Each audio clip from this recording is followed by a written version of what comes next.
You've tuned into the Bellingham podcast for the week of May 17, 2020. This is episode 155. From that now semi-lockdown city by the Salish Sea, I am AJ Barce, one half of your Pacific Northwest gregarious dynamic duo of the Bellingham podcast. And on this episode, this is a solo episode. In times past, when something comes up in either my life or Chris's life, we turn to a series that Chris developed about 2 years ago called our Community Connection Conversation series. Well, this is my Community Conversation Connection COVID edition of the series. On this episode, digitally, we sit down with the two founders of what I called a couple episodes back, the best hot sauce I've ever had in my life, Hosa. Now, Hosa is based right here in Bellingham, Washington. They are a local company that sources local goods to create their concoction. And on this episode, we sit down with the founders, one who is an artist and the other an alchemist. And between the two of them, tastiness. So sit back and enjoy episode 155.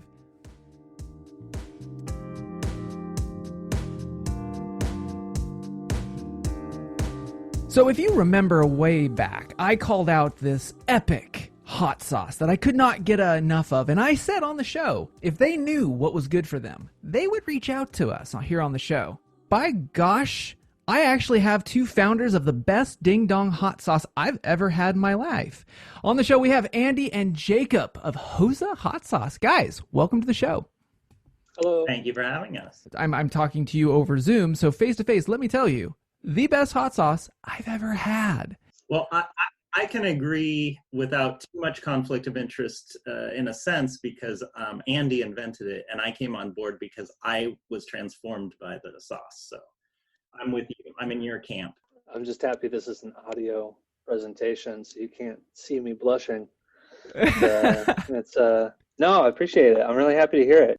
Yeah, thanks for sending me a well-loved cardboard message in the mail, guys. Like, I was just like, as soon as I saw that in with the bottles, it was funny because like I saw it as like the invoice, and then I dropped it, and it was on our garage.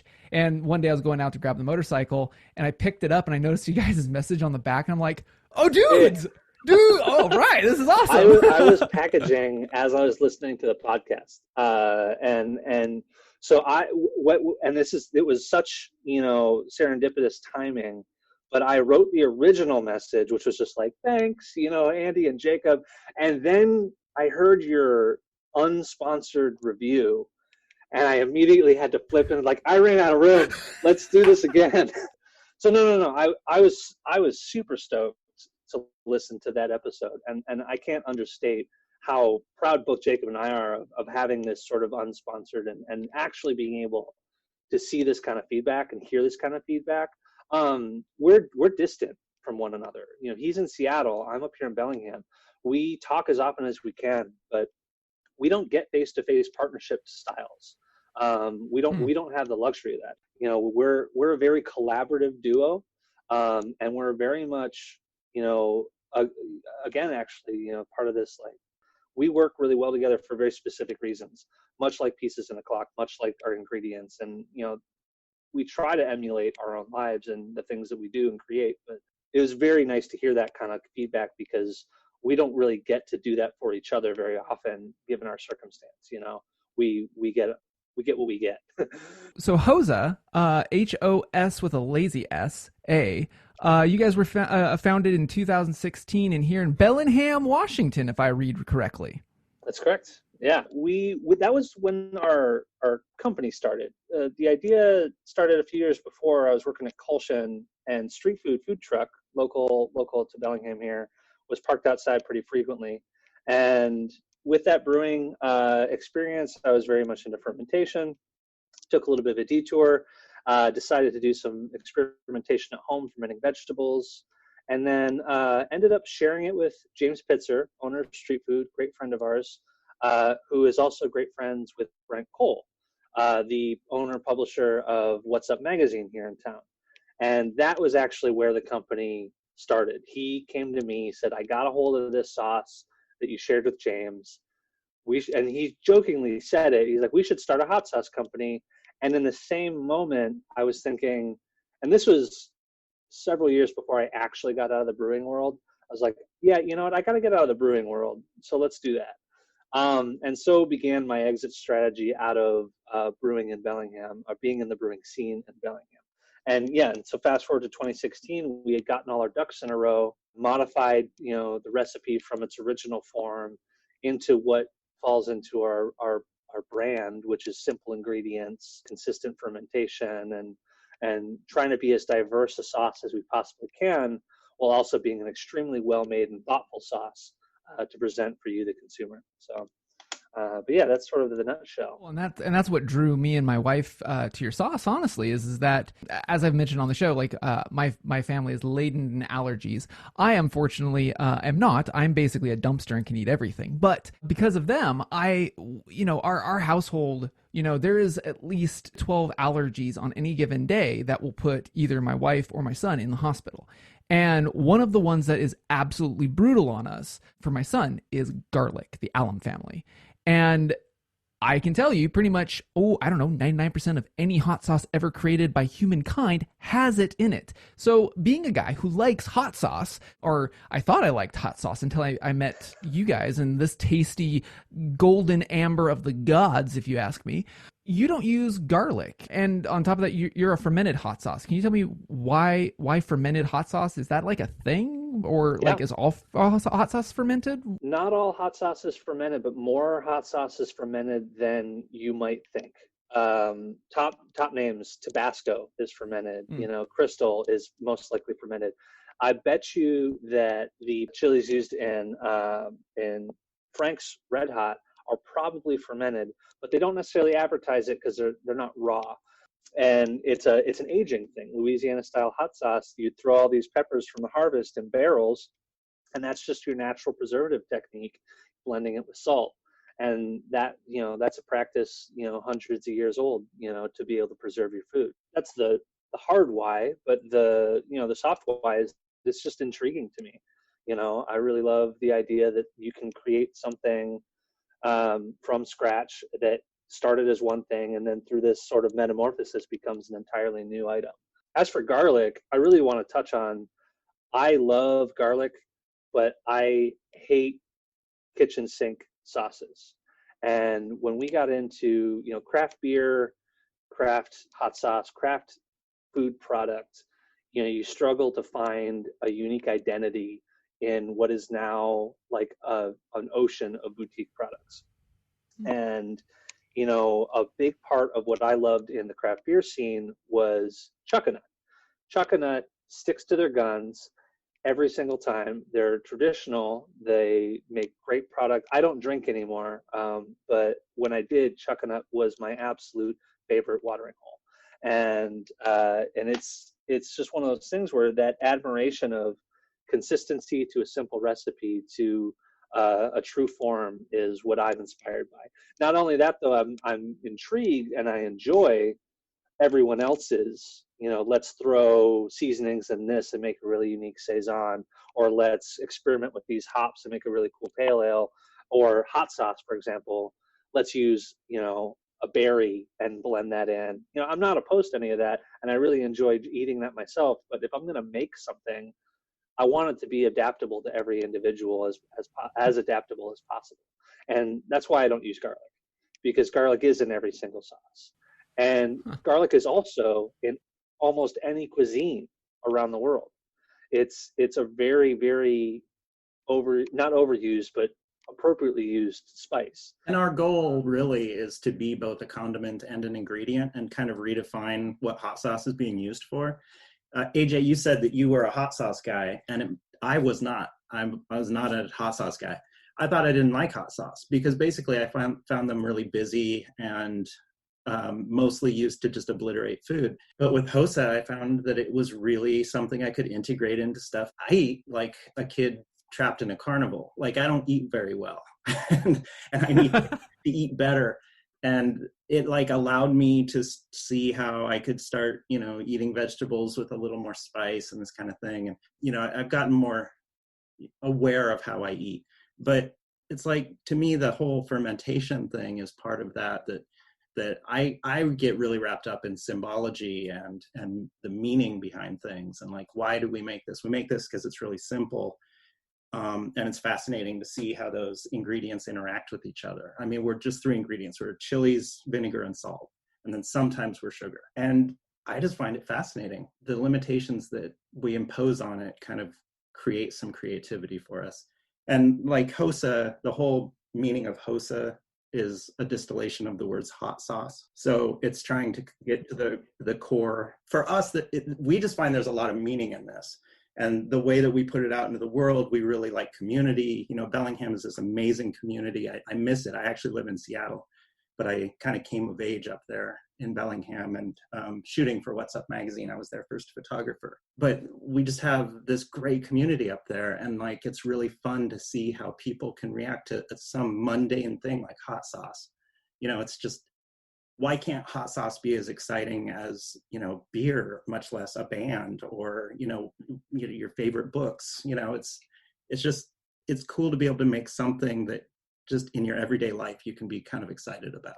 Oh, I never thought I could be excited about hot sauce, gentlemen. Like, I mean, I was excited the fact that you didn't have my son's allergen in it. But right. to rewind, like when I say I'm a hot sauce guy, I am one of those guys that crave what Hosa really stands for, like that core, clean, almost essentialist palate, where I don't like hot sauce. I like hot sauce. I don't like the spicy, oh my gosh, gut-wrenching, let me be in a competition to see who can get the highest Scoville units, third-degree burn after 24 hours later. Like, I am not that guy. I like flavorful spice, and you guys did it. Like, that's what this is, and it goes with anything. So when we stumbled upon your hot sauce, we were at the co-op here locally in Bellingham.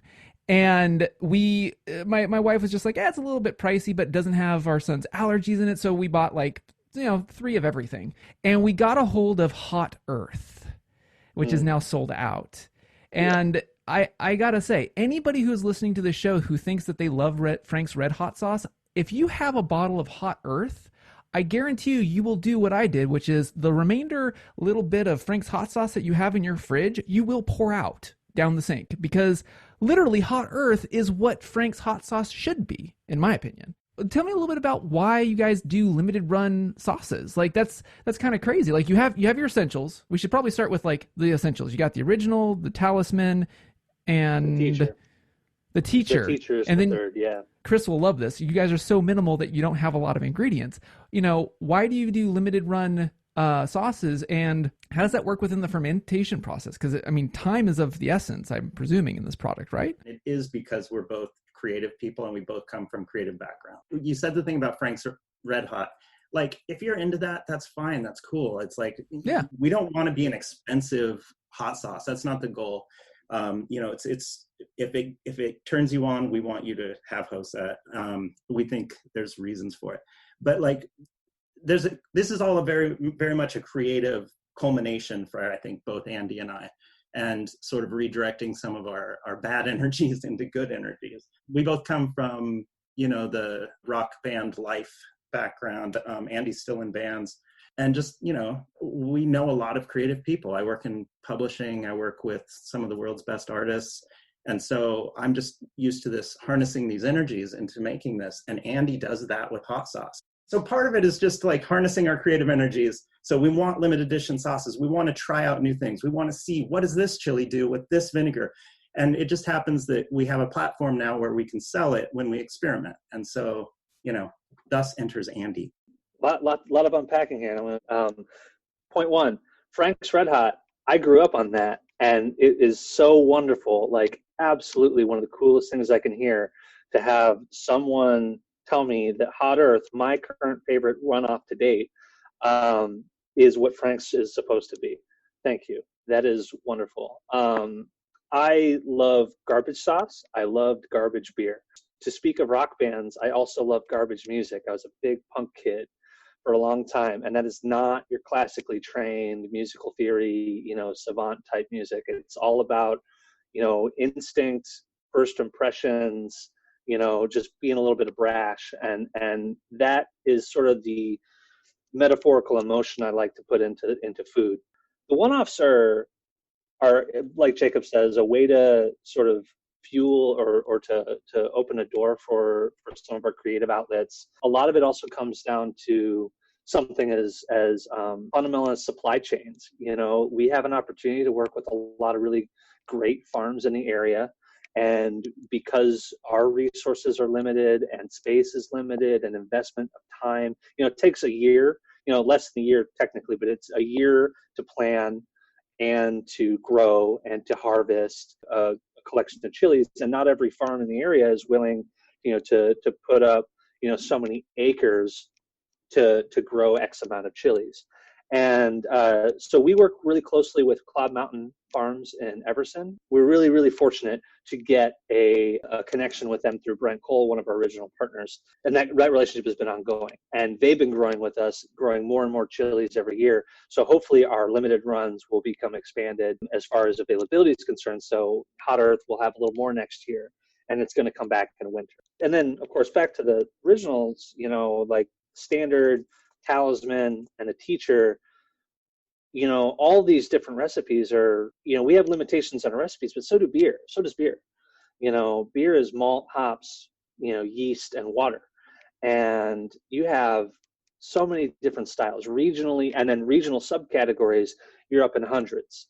And then you have personal brewer preference, you're into thousands of variations. The idea is that there are so many more choices than are immediately at the superficial level. And I want to make it a point to explore something like that if I'm going to invest so much time and energy, because time is our currency. You know, like that's, you know, we as the business owners are putting as much time as we physically can into this, and we want to do what we want to do while we do that. I also like that you don't necessarily love the super spicy type thing. Neither do we, really. I'm no stranger to spice, but if you're eating capsaicin, you're not eating nutritious food. Capsaicin, of course, is the heat providing element of the chilies, and you know, your Carolina Reapers, in, you know, your Megadeth hot sauces, not TM, not actual 80s rock band Megadeth, but Mega Tongue Death hot sauces. You know, I don't really personally enjoy getting a hole drilled in my tongue, you know, with a drop of hot sauce. So going back to the mashup of a little bit of artistry and alchemy here, Andy being the alchemist of spice, and Jacob the artisanal side. Who came up with all of the labeling of Hosa is skookum, like the art. Who's the artist of the bunch? How do you guys source this? Is this a local artist? What, you know, each bottle has its own painted looking thing on the glass. Like, I don't want to recycle my bottles half the time, and I go through you guys' sauce like water. So what's the story behind the art? Well, that's very nice to hear, and major bonus points for using the term skookum. Yeah, that's me. So I have a visual arts background and an alchemy fixation, and trying to avoid too many stereotypes with the alchemy and too much of the like unapproachable iconography of alchemy. I want each bottle to feel like a new album from your favorite band. You know, like it has its own identity, but it's all kind of got a through line. So you can be stoked on this and like get imprinted with the imagery, and then try to figure out why that relates to the sauce and things. But, you know, it's like the Teacher is based on the Icarus myth. And so, you know, there's these feathers that are kind of burning up towards the sun and dripping down below. And like I said, I like to bring some meaning to everyday life. It's a lot more exciting if people stop putting limitations on what it means to be a commercial product. Like we want to sell this. We want to make this our, you know, full-time business, but we also want to really believe in it. And hopefully other people can get on board and believe in it too. I use a lot of stuff like the Wise Chili is what we call on the standard bottle. So that all goes into the alchemy thing, because fermentation is the fifth process of alchemy. But, you know, you've got like this arrow going down for the death of the chilies and the key coming up to unlock this whole new life that gets bred with the fermentation process, because there's whole biospheres being made. You know, it's exciting to make a product, but actually still like show that art can have some relevance in in life. That's one of the biggest things that kind of spoke to me. I mean, your guys' branding, and I'm using air quotes on a podcast here, is like I said, I could tell that there was some sort of either artisanal or alchemical relevance to it, because each of the sauces has its own personality. It's like when I talk about the standard. Oh, by the way, my son likes to call the main chili skull Coco. By the way, everything that's a skull is Coco from Coco, Disney's Coco. So that's Coco. Yeah. But no, like all of your sauces are characters, you know. And that's really kind of interesting to do in the food space, because so often, like the chef is really like the persona around the food, but in your guys' case, like your sauce, each sauce is a character. Yeah, it's cool that you respond to it that way, because like I said, it should be like albums. It should be like things. Like there's no reason people can't be passionate about silly things like hot sauce, you know, and it just happens to be hot sauce. So let's bring in a little bit of that alchemical side. So to ferment so obviously, Andy, you're sourcing a ton of stuff locally. Exactly. It'll depend on the season. You know, so the Northwest is not a native chili growing. That's what I was wondering. However, advances in agriculture, which I am not an expert, I am learning as we go, and I'm very grateful to be learning all these things, you know, through. Again, I'll name drop Cloud Mountain Farm Center, Slanted Sun, also in Everson, and in the very near future, Boldly Grown down in the valley, are some of the farms we've been connected with and talking to, and each of these have taught me a very specific thing, one way or another, about the agricultural world. And it's really, really important to know where your food comes from, and we definitely try to fall back on that, not just from, are you supporting a local economy, but are you supporting, you know, the benefits of an environmental impact? You know, the farther food has to travel to get to you, the less ideal. So we do actually try to make as much of our ingredients come from a local setting as possible.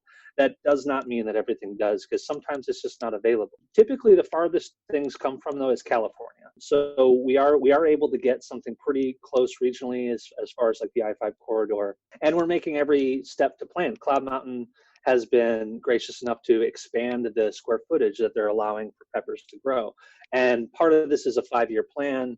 You know, again, it's baby steps towards that full local sourcing. But, you know, it is worth noting that, you know, we've been able to receive some accolades from Good Food Foundation, who is, you know, basically sets up criteria for their products and recognition of those products to have an effort for locally sourced. So our standard is met from their eyes, and we're pretty grateful for that and stoked about that. Good Food Foundation, of course, is based in San Francisco, and something definitely worth looking up if you are interested in a good environmental and a good economic impact for local products. So once you get all these ingredients, what do you do? Like throw it in a big vat like beer and just, you know, walk away? How long does the fermentation process typically do on one of your cast of characters in your galleries of personas?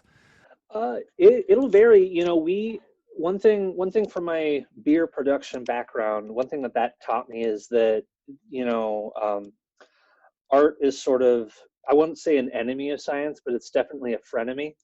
You know, artists are consistently wanting to innovate and create and add something new, and science, you know, is just looking to basically prove a success and then maybe disprove it down the line for something better. But not quite as frequently or as impulsively as the artist might want to change something.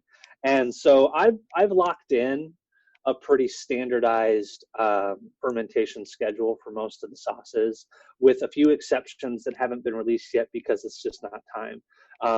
We model our fermentation system based on sauerkraut, and a lot of sauerkraut fermentation styles are usually 4 to 6 weeks. And so we're within that range. We keep it in a minimum of 6 weeks. And the primary function of fermentation is nuanced flavors, nuanced aromas, and all that can have, you know, varying degrees of change with temperature of fermentation and whatnot. But the other key factor is acidification, and that's the preservative quality. And so you really only need a couple days to drop that acidity, but you allow yourself a lot more time to really let all that stuff lock in and let that product be what you really want to. And so we've selected basically 6 weeks is our average ferment time to really get that to where we want it to be. But fundamentally, it is what you said, AJ.